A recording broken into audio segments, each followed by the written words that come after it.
Japan এবং বাংলাদেশের বন্ধুত্বপূর্ণ সম্পর্কের বিষয়ে সকলেই অত্যন্ত আনন্দ এবং কৃতজ্ঞতা প্রকাশ করেছেন।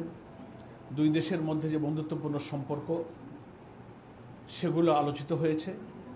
আমাদের পক্ষ থেকে বাংলাদেশ জামাত ইসলামের আমির, জামাত ইসলামী তার উদ্দেশ্য, লক্ষ্য, তার কার্যক্রম, স্বাধীনতার পর বাংলাদেশের 54 বছরের ইতিহাসে জামাত কিভাবে এদেশের জনগণের কল্যাণে, দেশ গঠনের কল্যাণে রাজনীতি করেছে সেই সংক্ষিপ্ত একটা ইতিহাস তিনি ওনার সামনে উপস্থাপন করেছেন।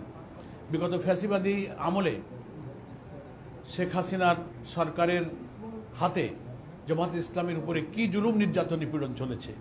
আমাদের নিবন্ধন বাতিল হয়েছে, আমাদের প্রতীক নিষিদ্ধ হয়েছে, অফিস বন্ধ হয়েছে, আমাদের প্রিয় নেতৃবৃন্দকে ফাঁসিতে ঝুলিয়ে হত্যা করা হয়েছে, কারাগারে তারা মৃত্যুবরণ করেছে, রিমান্ড, ক্রস ফায়ার, আয়নাঘর, এইসব ইতিহাসের কথা তিনি তুলে ধরেছেন। মাননীয় অ্যাম্বাসেডর এগুলো খুব মনোযোগ দিয়ে শুনেছেন এবং তিনি বলেছেন যে বাংলাদেশের রাজনীতির এইসব পরিস্থিতি সম্পর্কে তিনি অবহিত এবং রাজনৈতিক পরিবর্তন সম্পর্কে অবহিত।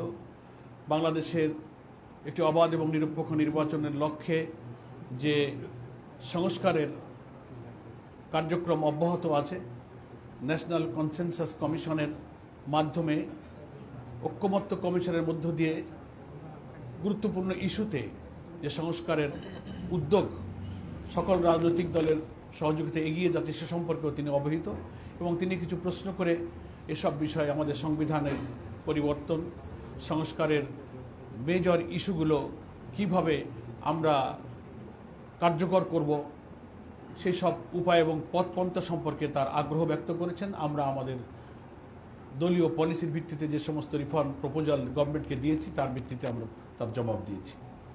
এসব আলোচনায় আমাদের জামাত, ডক্টর তাহের সহ আমাদের সমস্ত নেতৃবৃন্দ অংশগ্রহণ করেছেন।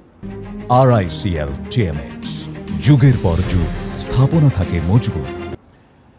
আমাদের আমির জামাত বাংলাদেশ এবং জাপানের শিল্প, বাণিজ্য, ব্যবসার ক্ষেত্রে উভয়ের সাথে আমরা কিভাবে আরও সমৃদ্ধ হতে পারি, উত্তরোত্তর অগ্রগতি হতে পারে, আমদানি রপ্তানি পণ্যের ব্যাপারে আমরা কি করতে পারি সে বিষয়ে আমাদের মাননীয় অ্যাম্বাসেডরের সাথে মত বিনিময় করেছেন।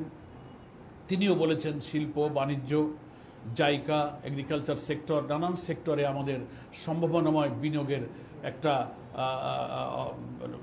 আলোচনা দুই দেশের মধ্যে অতি সম্প্রতি অনুষ্ঠিত হবে এবং ইতিপূর্বেও কিছু দুই দেশের মধ্যে এই সমস্ত ব্যবসা বাণিজ্য বিনিয়োগ নিয়ে আলোচনা হয়েছে। এগুলো সম্পর্কে তিনি অবহিত করেছেন। এটা ওনার বাংলাদেশের প্রথম ভিজিট। অল্প দিন উনি বাংলাদেশে এসেছেন। বাংলাদেশের রাজনৈতিক পরিবর্তনের পর তিনি এখানে অ্যাম্বাসেডর হিসেবে যোগদান করেছেন। সে কারণে বাংলাদেশ নিয়ে উনি বলেছেন এটা একটা বিউটিফুল দেশ, একটা চমৎকার দেশ।